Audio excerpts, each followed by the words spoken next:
Welcome to As the Story Grows. I'm Brian Patton. Today we welcome Kiri Oliver from New York cello-driven pop-punk band Early Riser to the podcast.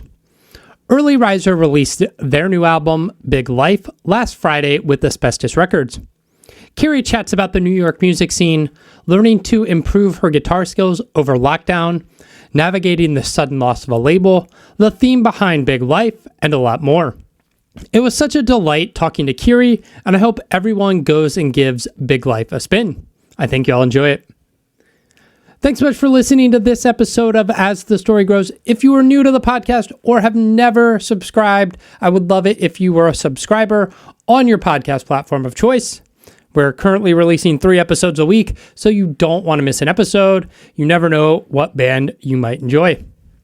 You can find links in our show notes or over at asthestorygrows.com to our Discord server, our mailing list, or you can support the show financially and get early access to every episode on Patreon. And if you listen to this episode and hear some of Early Riser's music and think somebody might like this episode or somebody might like the podcast in general, I would love it if you shared it with them. Enjoy getting to know Kiri Oliver from Early Riser.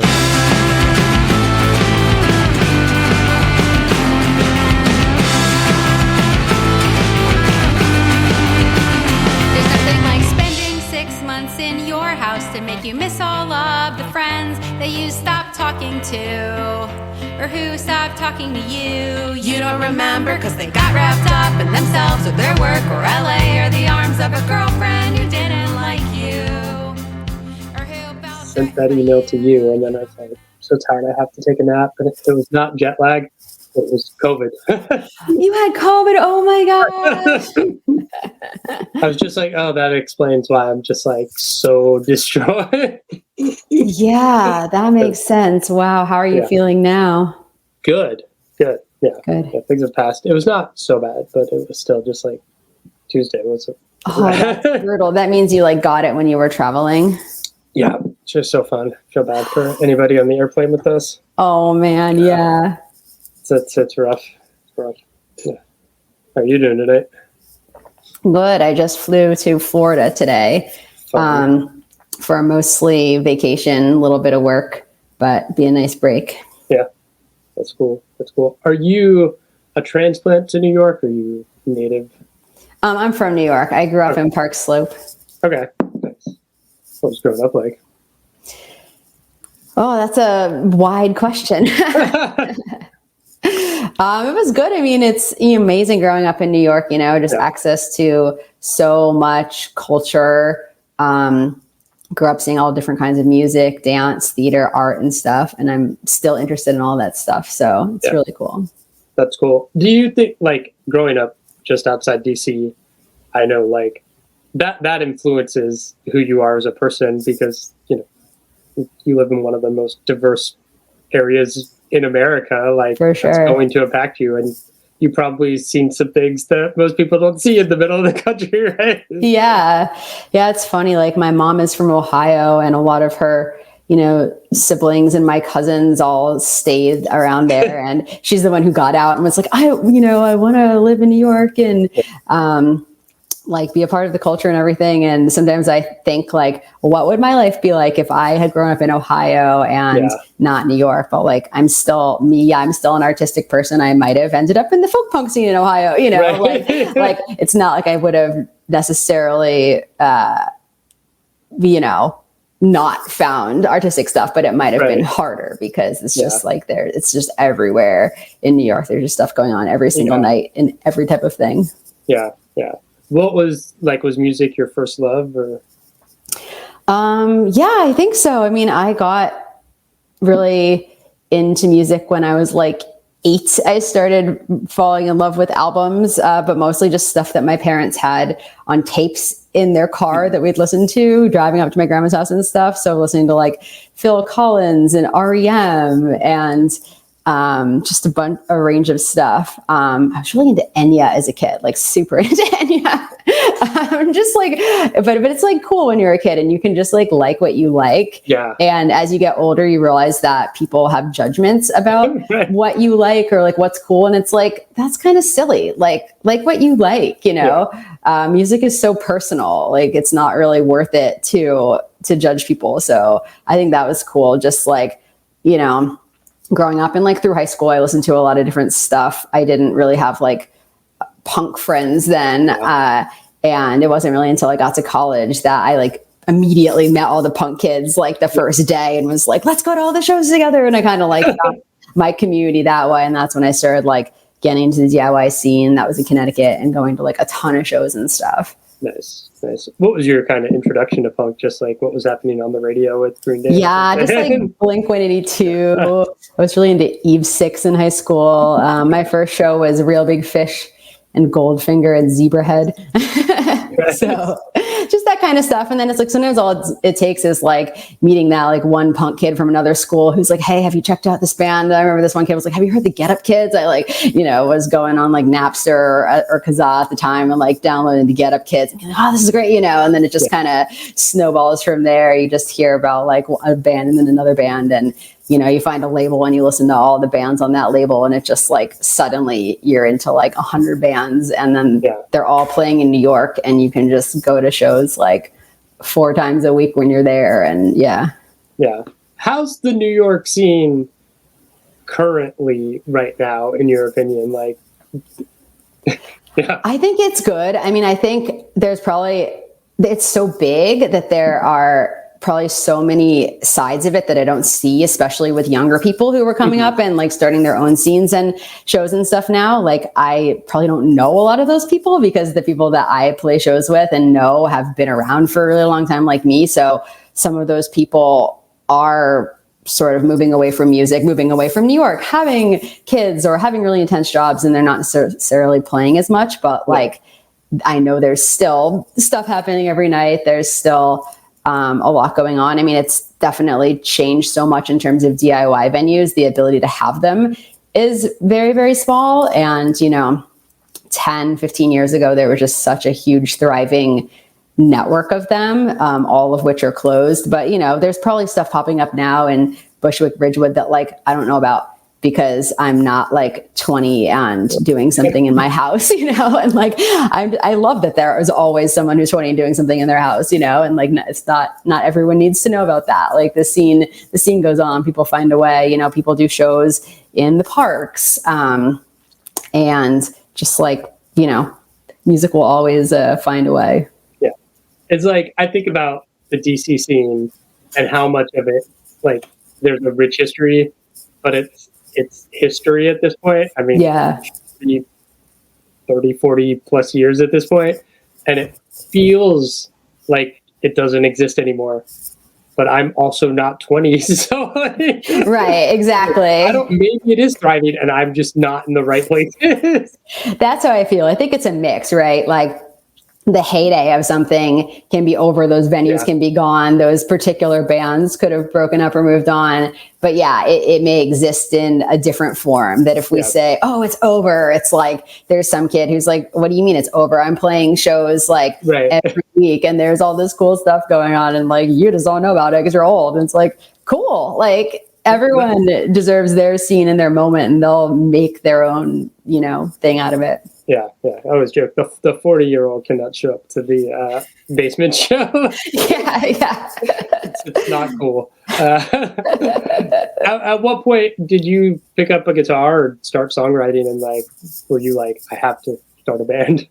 Yeah, I started writing songs when I was like 16 and I don't know, growing up, I never really knew that starting a band was something I could do. Like I just didn't know any girls who played rock instruments. It wasn't something that was ever told to me that you could be in a band or like play guitar. You know, I grew up playing piano because my mom played piano.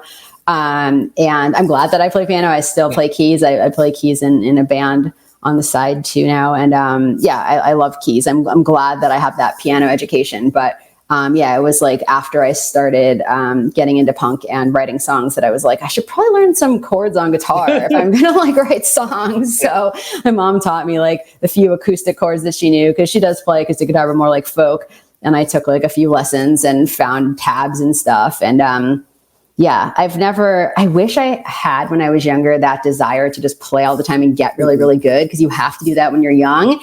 And I just didn't have that. Like, I definitely approached music as a songwriter, where it's like, I'm mainly a lyricist. Like, I wrote tons and tons of lyrics. And when I, wrote a melody for them, I would put chords behind it. So I only needed like a few chords, and I never really had that motivation to get really good at guitar. And now I wish that I did, because it's almost impossible as an adult to replicate the amount of just free time that you have when you're like 12, which I think is when a lot of boys get really good at guitar, like 12 to 18. So that wasn't my experience, but I have actually, during COVID, when I was writing our latest record, I said, I really want to improve my songwriting. And the best way I can improve my songwriting is to improve my guitar playing, or like widen the variety of what I know how to do on guitar. Because if you only know a few chords and you kind of fall into the same strumming patterns, your songs will sound the same.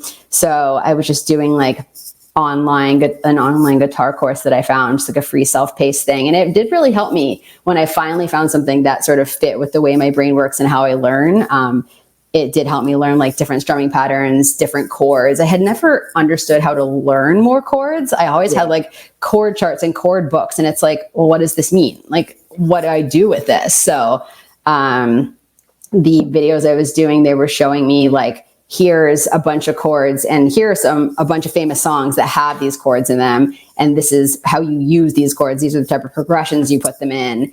And, like you learn Wonderwall, and you learn the chords from Wonderwall. And then it's like, oh, those chords are cool. Like, I can put those chords in a song. But if I hadn't learned Wonderwall, which of course, I'm behind for every 12-year-old boy who learned it then, or whatever, or every college boy. But like, once you realize that that's how people learn, that like, once you figure out which songs to play that will open you up to new chords, then you can just incorporate those into your music. And it does just like open it up so much. So I'm really glad I did that. It was a cool experience to just expand the palette a little bit and see how that improved the range of what I was able to write. Yeah. I messed with like open tunings a few years back, and it was just like all these new chords and like sounds, and you're just like, whoa. Like, yeah, that's super cool. The way you play. Yeah.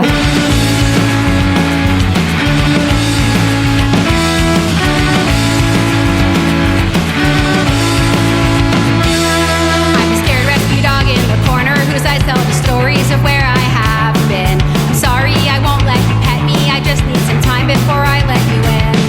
'Cause no one tells you that leaving is only the start of chipping away at the glacier surrounding your... Let's talk about early riser. This started you as a cellist.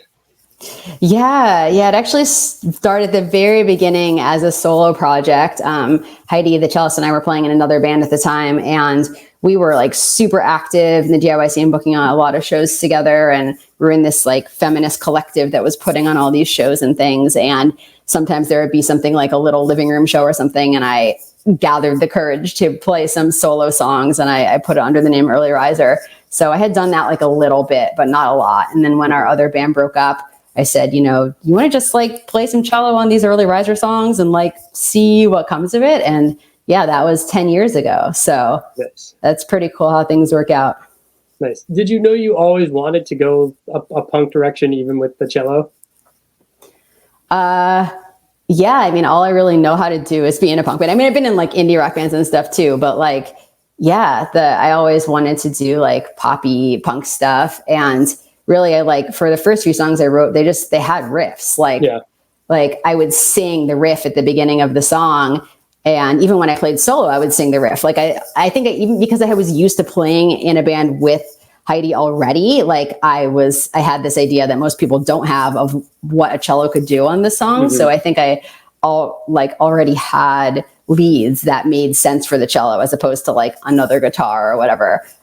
So she immediately just like started playing some of those melodies that I had ideas for on the songs, and then just started writing her own leads. And yeah, we always had the idea that the cello was going to be like the lead guitar in the band, which is really unique. I don't really know another band that has that, you know, like she'd played cello on some really cool records, like a Cymbals Guitar record. I think she did something for Craig Finn. Like a lot of bands had asked her to play cello, but most of the time cello is seen as kind of like a background instrument, of like, here, come on, like the climactic ballad and layer something. And that's awesome. Like it always sounds like super beautiful. But people aren't usually like, let's bring it in as the lead. Like I'm a really big Cursive fan. And at that time that Cursive had Greta Cohn, and she was doing some pretty intense leads on some Cursive songs around like, you know, 2003-ish or whatever. And yeah, like that was awesome. But I think that was the first time I heard like a lead cello, and I still haven't really heard it very many times, as opposed to just kind of like a background texture. So that's been super fun to play with, and just seeing like how we can continue to push that. Like on this record, we all looked at our parts and our playing of like, what can we do differently? So that was cool to see that everyone else did that too, as I was doing it with the guitar. Like our bassist was like, how can I kind of break out of my patterns and do something different? And Heidi was like, this is what I would do on cello normally. Like, let me try to do something that I wouldn't normally do and see what happens. So yeah, that was cool. Yeah, I mean, especially on the new record, the cello really takes the form almost violin-esque, as it is much brighter and out front than you think of a cello. I mean, I love sad, somber, low cello music, but like it's cool to hear it like at the forefront and driving the melody in a way that you don't hear. So yeah, totally. Cool. Yeah. What was the inspiration for the name Early Riser? I just remember being in a meeting at my day job, and I would always doodle, and it was just something that I like doodled one day and came up with. And people always ask me like if I'm a super early riser, and like not super early. I'm probably more of a morning person than night owl, but like my mom wakes up at like 4 a.m. every day, and she has like her whole life. She just wakes up super early, and by the time anyone else has gotten up, she's like had her whole day. So she's really the early riser. But I think I was doodling it with like a little sunrise, and I always had this feeling of it as being something that was positive.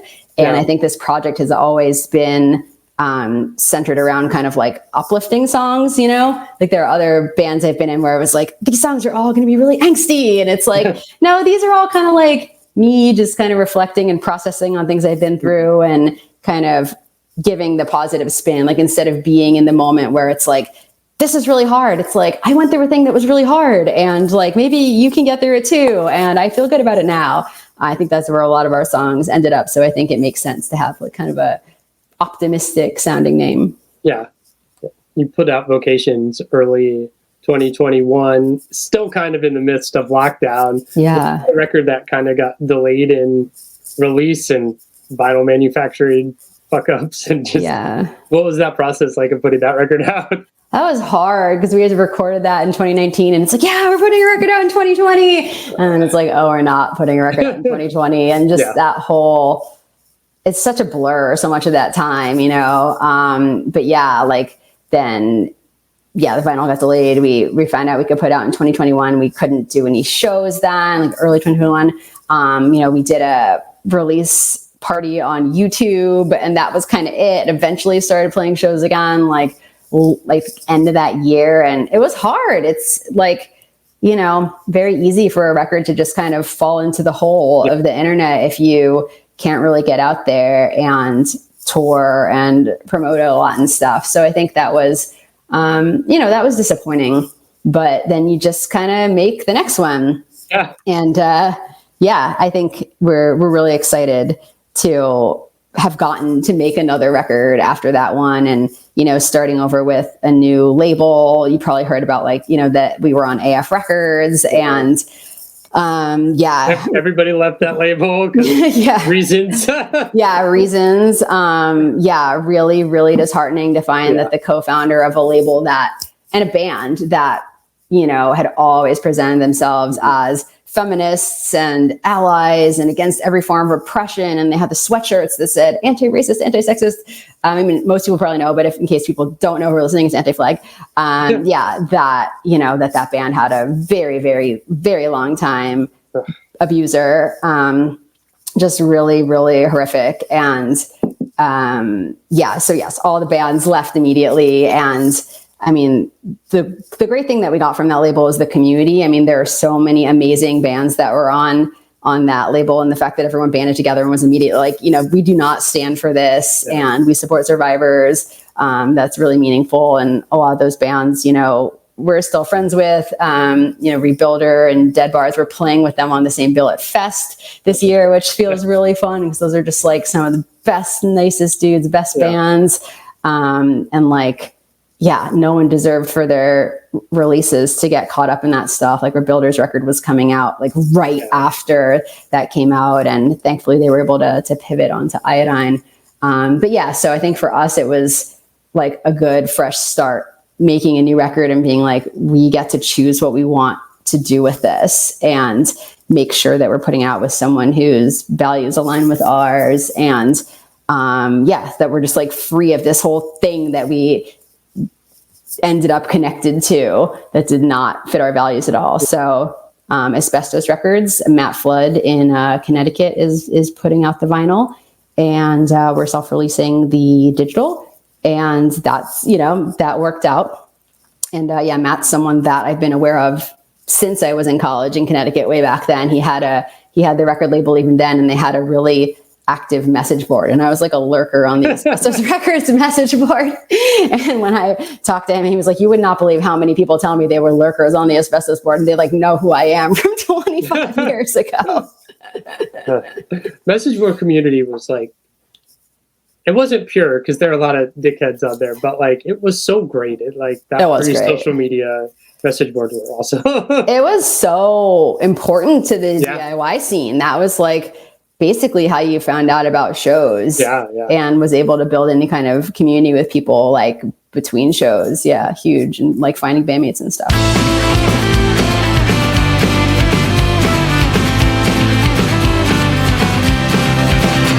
I want a big life, I want to stay at home. I want everyone to know my name and everyone to leave me alone. I want a big life. New album's called Big Life. What led to that being the title? That is one of the songs on the album, and the lyrics of the beginning are like, I want a big life, I want to stay at home, I want everyone to know my name and everyone to leave me alone. What am I supposed to do when all these things are true? And I think that's a sentiment that a lot of people relate to. And I've even seen like different tweets and things that I feel like had a similar sentiment, especially like through and since COVID, of just like that duality of feeling really torn between wanting to go out and do things, build relationships, find success, and also just like hide in your house forever. And I think for a lot of us after COVID, like we had been just hiding in our houses because that's what we had to do. And it can feel hard to go back out there again and be like, it is easy. It's just easy to just stay inside and not put yourself out there. And that was that emerged as like a big theme of the album, really like the theme of like isolation versus connection. Like a bunch of the songs are super posy and about like friendships and the excitement of connecting with new people and appreciating your long-term friends. And then other ones are about like the more difficult parts of social relationships and just, isolating yourself and things like that. So I like that song has both. It actually wasn't my idea. I had another, it wasn't my idea to call the album that. It was our bassist's idea. Because the other albums were called Currents and Vocations. So I was like a little stuck on the one word with an S thing. So I was going to name it after another song on the record. But then Nicole was like, I kind of like Big Life. And the more I sat with that, I was like, it's more important to have the right thing that captures the theme than like this idea, like it has to be one word with an S on the end. The more I sat with that, I was like, that's really cool. Yeah. And then we got this incredible art made. by this guy named John Palestini from Philly, who's also a friend of the label guy. Coincidentally, I just like found him in a Facebook artist group. And then he also happened to be a fest guy and like know the label, which was such a cool coincidence. He does these incredible paper cuts. Yeah. And I saw them and I was like, what? Like, I need one of those. So we had him do this like super neon galactic paper cut that I'm just like over the moon about. And I think really, really captures both sort of our vibe and the spirit of the album. So yeah, really, really like how that came out, because it also ended up being the name that like lent itself the most to art and something that you could like actually visualize. Yeah.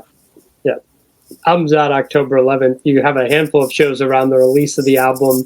I mean, I know being an independent band, being small, touring sucks right now. So many venues died during COVID, and like the DIY scene has just been gutted nationwide. What's the plan for this year? Yeah, the plan for this year is to just do these 3 release shows in Brooklyn and Wilmington and Asbury, and then Fest. And that's really all we managed to pull together. I mean, just everyone's super busy. Yeah. Mikey's touring pretty much full time with Laura Jane Grease right now. We all have, the other 3 of us have day jobs, and you know, it's sort of the point where it's like, let's do a weekend. Like, if another weekend comes along, we'll do it. But yeah, like we're not at the point where it's doable to just do multiple weeks or even a full week. It's just kind of like, we'll do a weekend, but we're excited to get down to Fest because, there's a lot of people that wouldn't normally see us otherwise who I know will be stoked to see us down there, and it'll just be like a big reunion and a big party. So at least we have that. Yeah. It's kind of cool that the music industry has shifted to this place where you could have a label believe in you, want to put your record out, validate your music, and not have to worry about like, we have to spend the next year on the road recouping this money or we're going to get dropped.